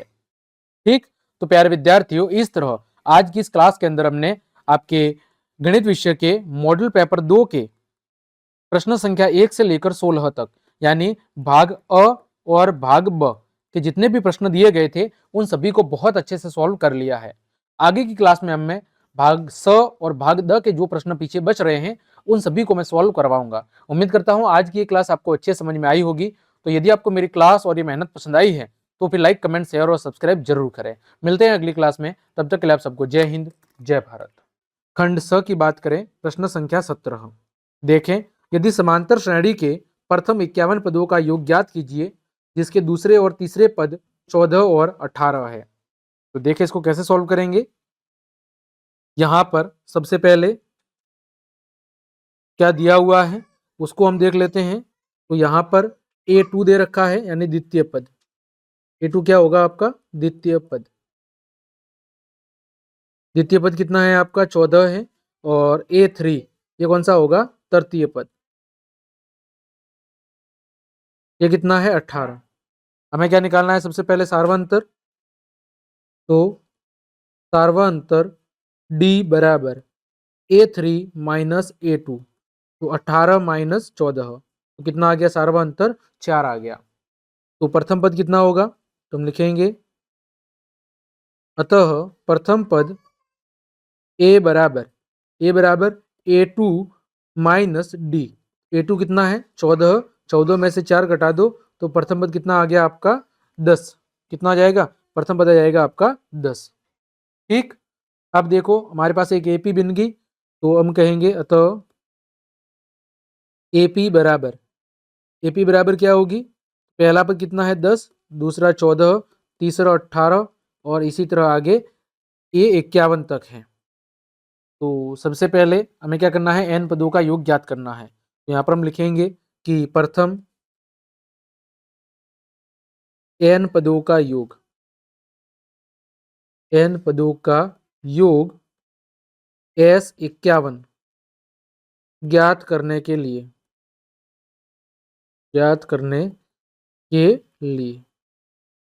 तो यहाँ पर देखो S51 बराबर n बटा 2, 51 बटा 2, 2a की जगह कितना है? 10 प्लस n माइनस 1, 51 माइनस 1 और d की जगह कितना है? 4। इसको सॉल्व करेंगे। 51 बटा 2 ये हो जाएगा 20 प्लस 50 का गुणा 4 से तो कितना हो जाएगा? 200।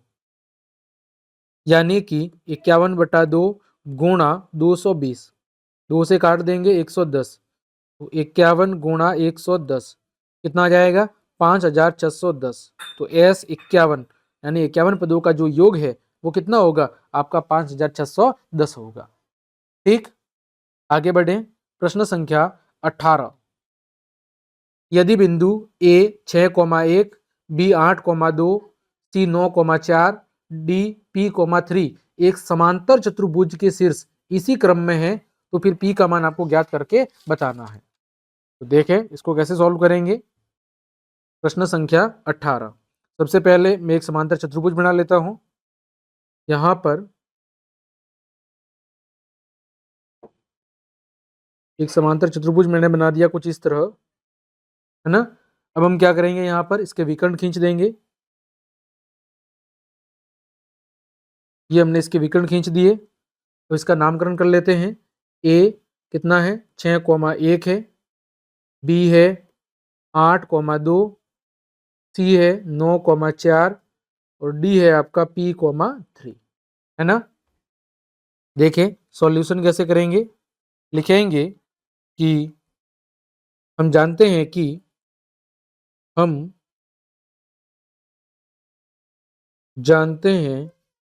कि समांतर चतुर्भुज के विकर्ण,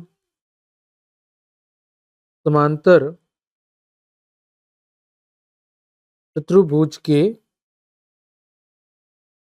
विकर्ण एक दूसरे को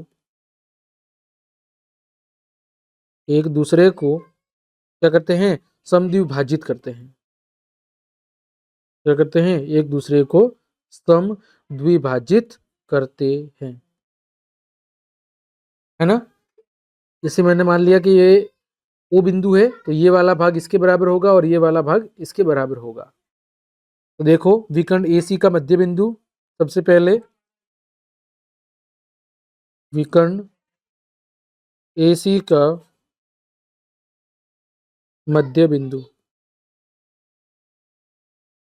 क्या होगा, x1 प्लस x2 बटे 2 और y1 बटे y2 बटे में 2, y1 प्लस y2 बटे में 2, तो 6 प्लस 9 बटे में 2 और 1 प्लस 4 बटे में 2। यहाँ पर कितना हो जाएगा, 15 बटा 2 और 5 बटा 2। फिर विकर्ण DB या BD का मध्य बिंदु, आगे लिखेंगे विकर्ण BD का मध्य बिंदु, वो क्या होगा, 8 प्लस P बट्टे में 2 और 2 प्लस 3 बट्टे में 2। तो यहाँ पर हो जाएगा 8 प्लस P बट्टे में 2 और 5 बट्टे में 2। ठीक, दोनों मध्य बिंदु लिखेंगे कि दोनों मध्य बिंदु एक ही होने चाहिए, क्योंकि दोनों विकर्णों को समद्विभाजित करते हैं। दोनों मध्य बिंदु एक ही होने चाहिए, एक ही होने चाहिए। अतः दोनों मध्य बिंदु को आमने सामने रख देंगे, तो 15 बट्टा 2 बराबर होगा 8 प्लस P बट्टे 2 के। तो यहाँ से देखो 2 से 2 कट जाएगा, P का मान आ जाएगा 15 माइनस 8, यानी P का मान आ जाएगा 7। ठीक, लिख लेंगे अतः P का मान कितना है, P का मान 7 है। ठीक, ये हो गया प्रश्न संख्या 18। आगे बढ़ते हैं, प्रश्न संख्या 19। एक मीनार के पाद बिंदु से एक भवन के शिखर का उन्नयन कोण 30 डिग्री है और भवन के पाद बिंदु से मीनार के शिखर का उन्नयन कोण 60 डिग्री है। यदि मीनार 50 मीटर ऊंची हो तो भवन की ऊंचाई ज्ञात करो। देखिए यहाँ पर कैसे बनाएंगे, ये समझ लीजिए भवन है, यहां से कुछ दूरी पर एक मीनार है,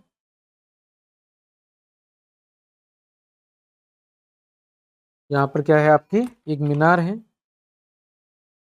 ठीक है, फिर यहाँ से इसका उन्नयन कोण दिया हुआ है और यहाँ से इसका उन्नयन कोण। देखो मैं समझाता हूँ, यहाँ पर C, ये D, ये A और ये B। ये भी ये क्या है, ये आपकी मीनार है और ये क्या है आपका, तो ये आपका भवन है ना। मीनार के शिखर से भवन के पाद का उन्नयन कोण कितना था, 60 डिग्री, और भवन के शिखर से मीनार के पाद का उन्नयन कोण कितना था, 30 डिग्री। मीनार की ऊंचाई हमारे पास दे रखी है, कितनी है, 50 मीटर। हमें क्या करना है, भवन की ऊंचाई ये ज्ञात करनी है ना। तो मान लेते हैं भवन की ऊंचाई कितनी है, h मीटर है। देखेंगे यहाँ पर सॉल्यूशन, माना भवन सीढ़ी की ऊंचाई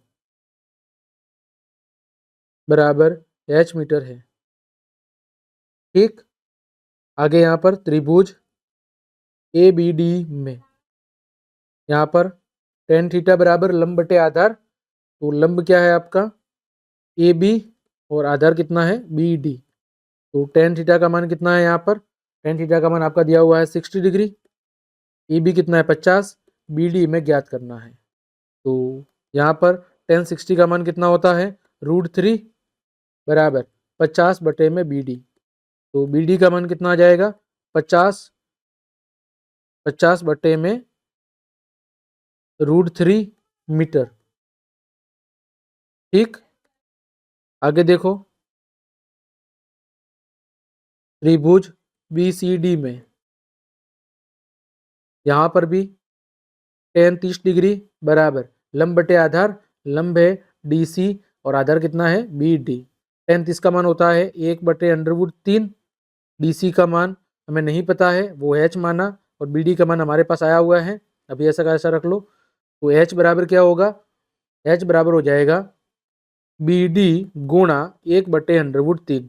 BD का मान कितना आया था, 50 बटे में √3 गुणा 1 बटे में √3, यानी 50 बटे में 3 और 50 बटे 3 मीटर। तो यहाँ पर h बराबर कितना आ गया, 50 बटे 3 मीटर। आप भाग दे लेना, जो भी उत्तर आएगा वो आ जाएगा। तो यहाँ पर हम लिखेंगे कि अतः भवन सीढ़ी की ऊंचाई, अतः भवन सीढ़ी की ऊंचाई h बराबर 50 बटा 3 मीटर होगी। ये हो जाएगी आपकी ऊंचाई। ये हो गया प्रश्न संख्या 19। आगे बढ़ते हैं प्रश्न संख्या 20। निम्नलिखित बंटन एक मोहल्ले के बच्चों के दैनिक जेब खर्च को दर्शाता है। माध्य जेब खर्च 18 रुपए है, तो लुप्त बारंबारता एफ आपको ज्ञात करके बतानी है। ठीक, तो इसी के नीचे मैं सारणी बना लेता हूं, यहां पर ही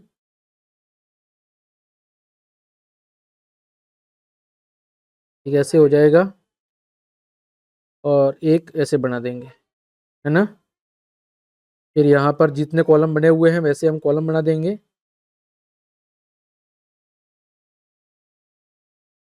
ये कॉलम आप बना लेना ऐसा कैसे। देखो यहाँ पर सबसे पहले हमारे पास एफ आई ये दिया हुआ है। सबसे पहले क्या निकालेंगे, मध्य बिंदु एक्स आई,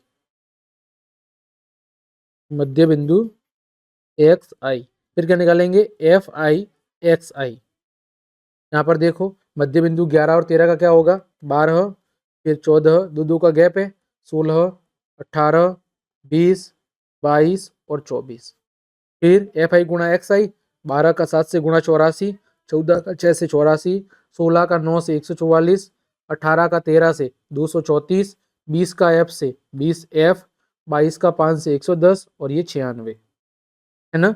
यहाँ पर मैं अगर इसके योग की बात करूं, सिग्मा एफ आई योग कितना है इसका, तो इसका योग है वो है 44 प्लस एफ। कितना है इसका जो योग है वो है आपका 44 प्लस एफ।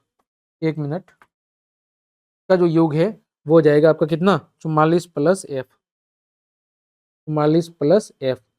और इस वाले का योग कितना है, सिग्मा एफ आई एक्स आई, ये कितना है, तो ये है आपका 750 प्लस 20 एफ, 750 प्लस 20 एफ, ये आ गया। अब मैं पता है माध्य का सूत्र, माध्य बराबर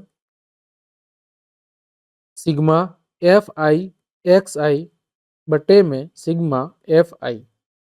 माध्य कितना दे रखा है, 18, बराबर एफ आई एक्स आई कितना है, ये 720 सॉरी 750 प्लस 20 एफ, और ये कितना है 44 प्लस एफ। एफ का गुणा 18 से करना है, तो 18 44 प्लस एफ, 750 प्लस 20 एफ। यहाँ पर कितना हो जाएगा, ये 792 प्लस 18 एफ बराबर 750 प्लस 20 एफ। पक्षांतरण कर लेंगे तो 2f बराबर कितना आ जाएगा, 42। f बराबर कितना आएगा, 42/2। f बराबर आ जाएगा 21। लिख लेंगे, अतः लुप्त बारंबारता, अतः लुप्त बारंबारता f बराबर 21 है। ठीक, ये निकल गई आपकी लुप्त बारंबारता 21। आगे बात करें प्रश्न संख्या 21। सिद्ध कीजिए कि किसी वर्त के परिगत समांतर चतुर्भुज एक समचतुर्भुज होता है। यानी वर्त के चारों तरफ एक समांतर चतुर्भुज बना हुआ है, हमें सिद्ध करके बताना है कि वो एक समचतुर्भुज होता है। ठीक, तो देखिए इसको कैसे सॉल्व करेंगे। सबसे पहले मैं एक चित्र बना लेता हूं ताकि आपको अच्छे से समझ में आ सके।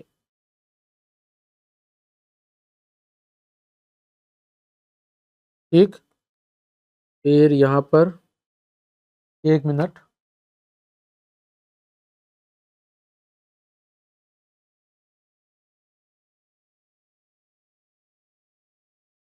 अब देखो यहाँ पर हम इसके चारों तरफ एक समांतर चतुर्भुज बना लेते हैं जो उसकी चारों भुजाओं को क्या करता हो, चारों भुजाओं को टच करता हो। ये बना दिया हमने एक समांतर चतुर्भुज। इसके नाम दे दो, ये ओ है, बाकी ये ए, ये बी, ये सी और ये डी, और ये सभी जगह इसको क्या कर रहा है, प्रतिच्छेद कर रहा है।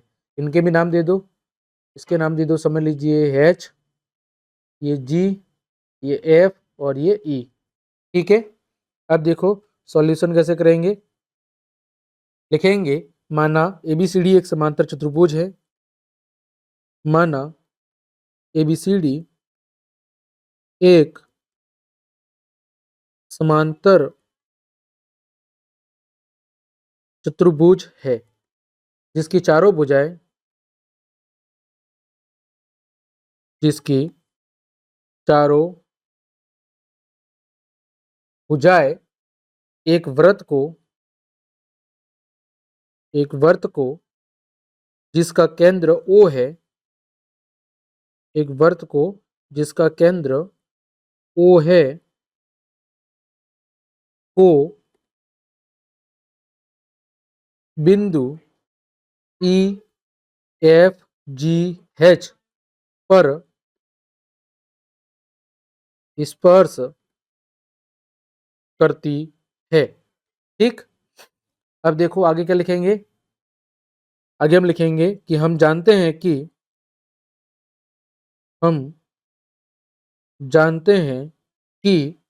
किसी वर्त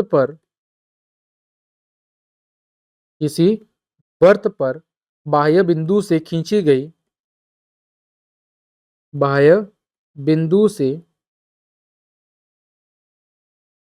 गई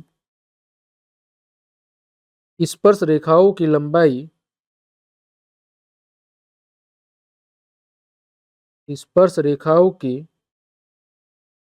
लंबाई समान होती है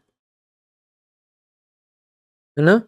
वर्त के बाहर स्थित किसी बिंदु से वर्त पर अगर हम स्पर्श रेखाओं की रचना करें तो उन सभी की लंबाई आपस में समान होती है। तो यहाँ पर देखो, यहाँ पर आप ध्यान से देखोगे तो ए ई किसके बराबर होगा, ए एच के बराबर होगा, ए ई बराबर होगा ए एच के। कहाँ से, बिंदु ए से वर्त पर स्पर्श रेखा, बिंदु ए से वर्त पर स्पर्श रेखा। फिर इसी तरह बी ई बराबर बी एफ है ना, इसको दे दो समीकरण नंबर 1। ये कौन से बिंदु से हैं, तो बिंदु बी से स्पर्श रेखा, इसको दे दो समीकरण नंबर 2। एक इसी तरह सी बिंदु से, तो सी जी बराबर सी एफ, यहां पर आप लिख देंगे बिंदु सी से स्पर्श रेखा, इसको दे दो समीकरण नंबर 3। फिर डी बिंदु से डी जी बराबर डी एच, ये हो जाएगा बिंदु डी से स्पर्श रेखा, इसको दे दो समीकरण नंबर 4। अब हम क्या करेंगे, चारों समीकरणों को जोड़ेंगे। तो लिखेंगे समीकरण 1, 2, 3 तथा 4 को जोड़ने पर, ठीक है, चारों को जोड़ देंगे तो a e plus b e plus c g plus d g बराबर, यहाँ पर a h plus b f plus c f plus d h. अब देखो इसको हम क्या करेंगे, ए ई और बी को साथ में मिलाकर लिख देंगे, a e plus b e, a e plus b e और c g plus d g. इसी तरह a h plus d h और b f plus c f, है ना। तो यहाँ पर देखो ए ई प्लस ई बी को मिलाएंगे तो क्या बनेगी, ए बी भुजा, और जी सी और आपके जी डी को मिलाएंगे तो कौन सी भुजा बनेगी, सी डी भुजा। तो यहाँ पर देखो आगे ये बन जाएगी ए बी भुजा, ये बन जाएगी सी डी भुजा, ये बन जाएगी आपकी ए डी भुजा और ये भुजा बन जाएगी आपकी बी सी भुजा। या कह सकते हैं यहाँ पर कि जो ए बी है, ए बी बराबर क्या होगी, बी सी, बी बराबर क्या होगी, ए बी बराबर बी सी होगी। क्यों, क्योंकि यहाँ पर मैं क्या लिख सकता हूँ कि चारों भुजाएं समांतर चतुर्भुज की आपस में समान है ना। तो एक समांतर चतुर्भुज के अंदर चारों भुजाएं यदि आपस में समान है तो सीधी सी बात है कि जो चारों भुजाएं आपस में समान है इसका मतलब वो क्या है, आपका एक समचतुर्भुज है। क्या है, आपका एक समचतुर्भुज है। तो यहाँ पर लिखेंगे इसीलिए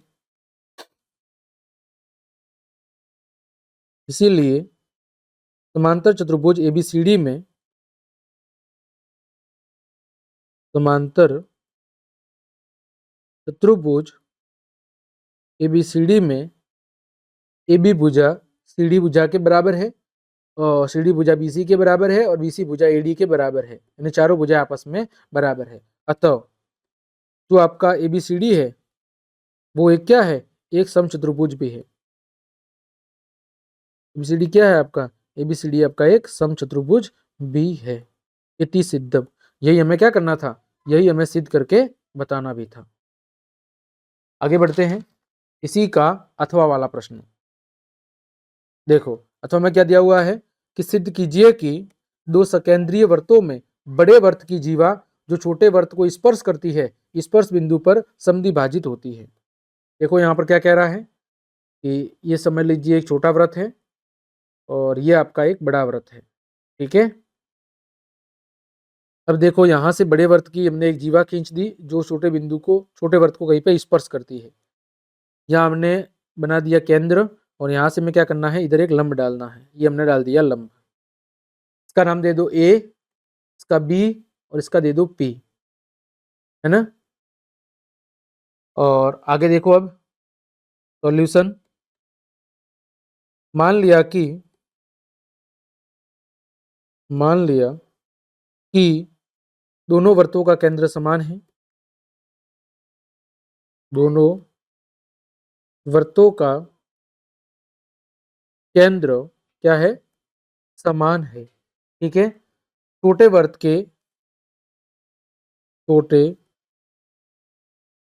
के बिंदु P पर एक स्पर्श रेखा खींची जो बड़े वृत्त की परिधि को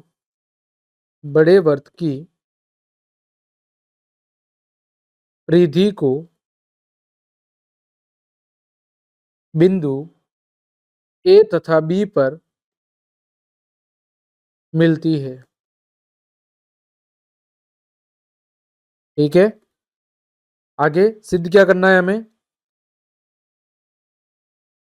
सिद्ध करना है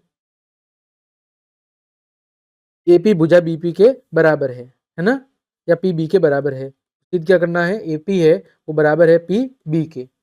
फिर बात करें प्रमाण की, तो यहां पर हम लिखेंगे सर्वप्रथम O को P से मिलाया,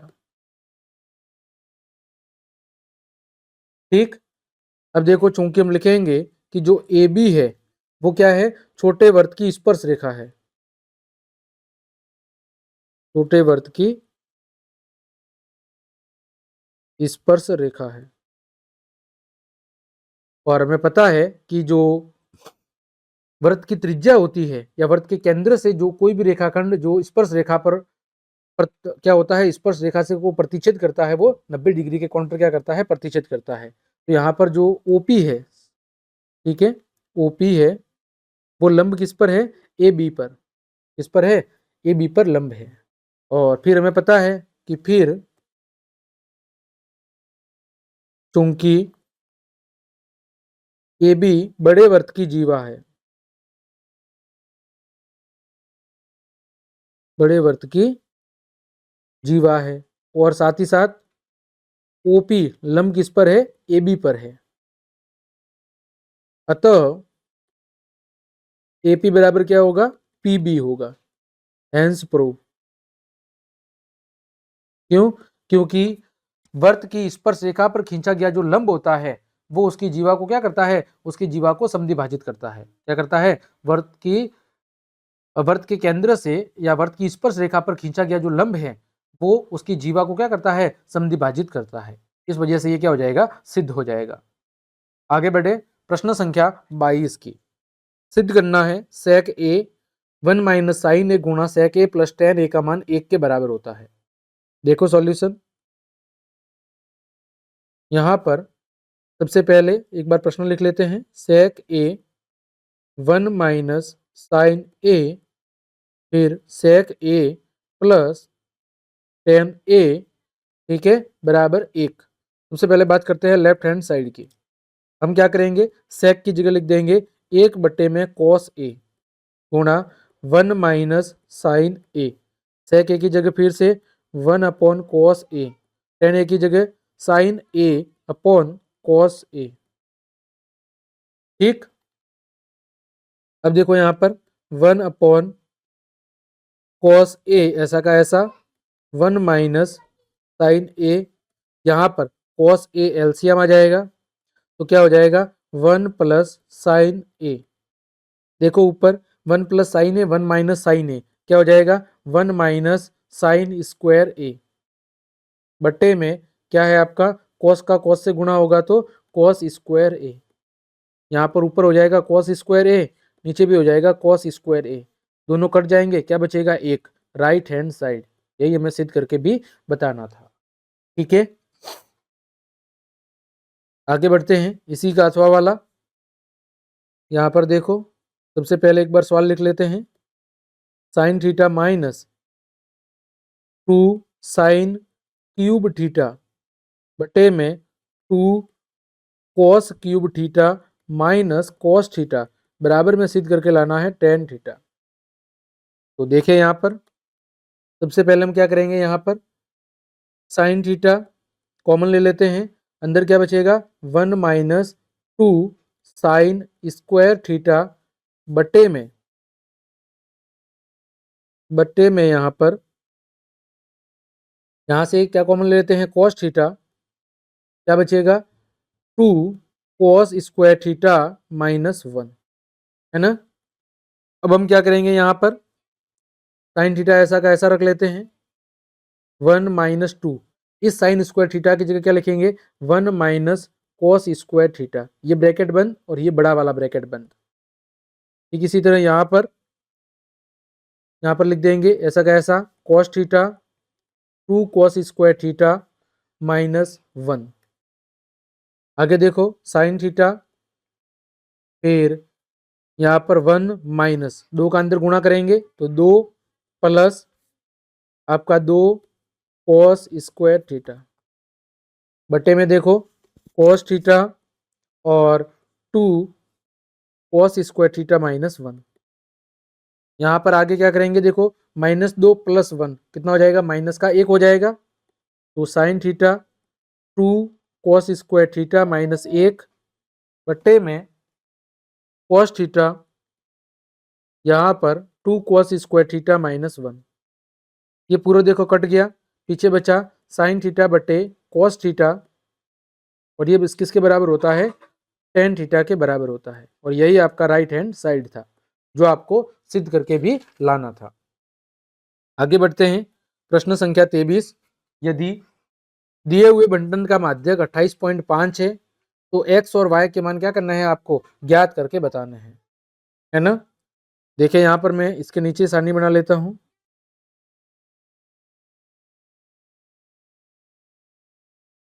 या चलिए अलग से बना लेते हैं।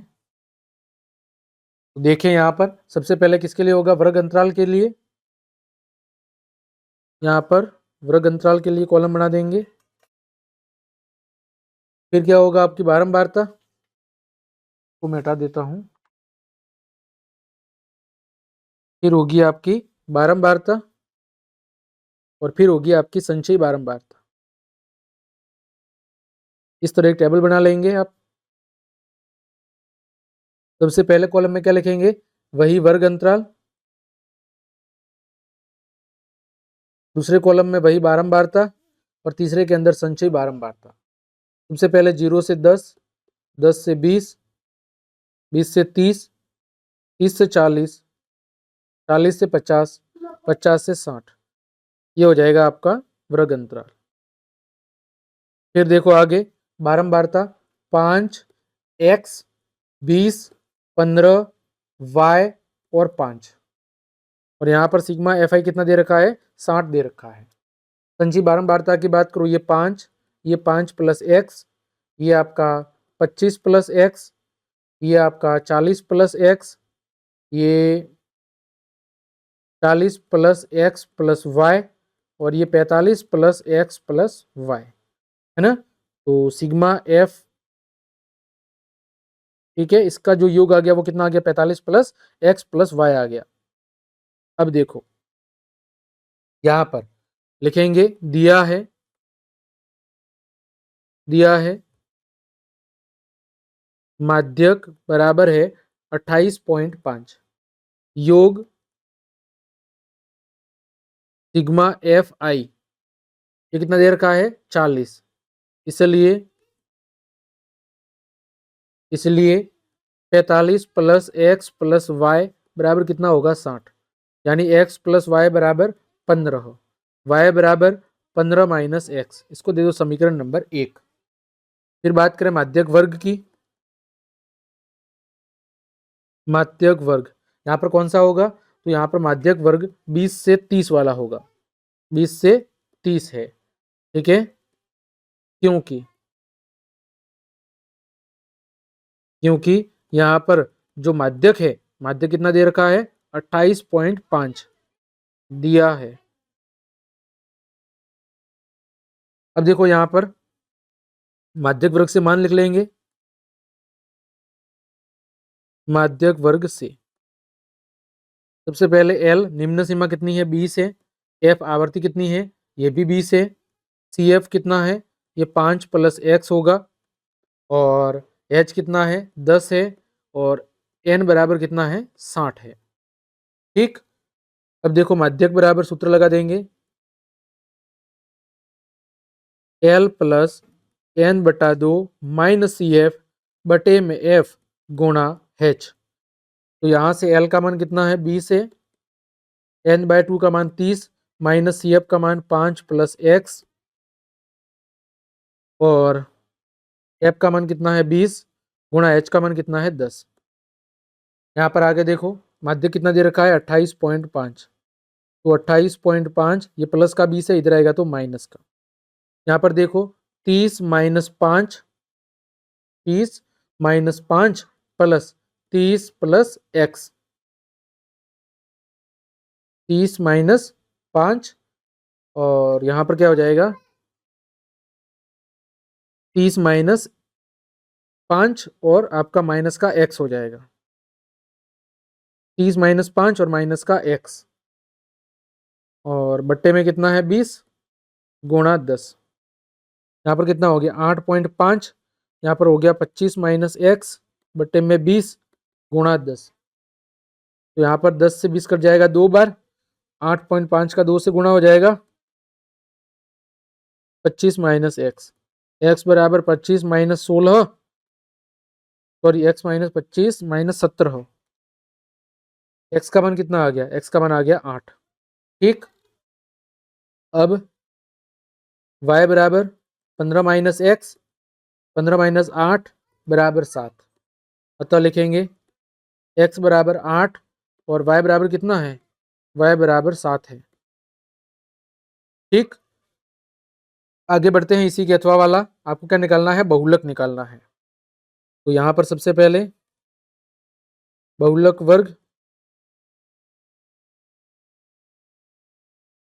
यहाँ कौन सा होगा जिसकी बारंबारता सबसे ज्यादा है, तो वो होगा आपका 16 से 24,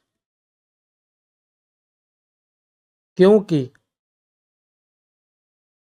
इस वर्ग की बारंबारता, इस वर्ग की बारंबारता सबसे अधिक है, जो कितनी है 25 है। तो बहुलक का सूत्र लिख लेंगे, बहुलक बराबर L plus F1 minus F0 बटे में 2F1 minus F0 minus F2 गुणा H। तो लिखेंगे यहाँ L बराबर कितना है 16 है, F1 बराबर 25 है, F0 बराबर 15 होगा, F2 बराबर 22 होगा, और H बराबर कितना होगा, H बराबर 8 होगा। अब सीधा हम सूत्र के अंदर मान रख देंगे,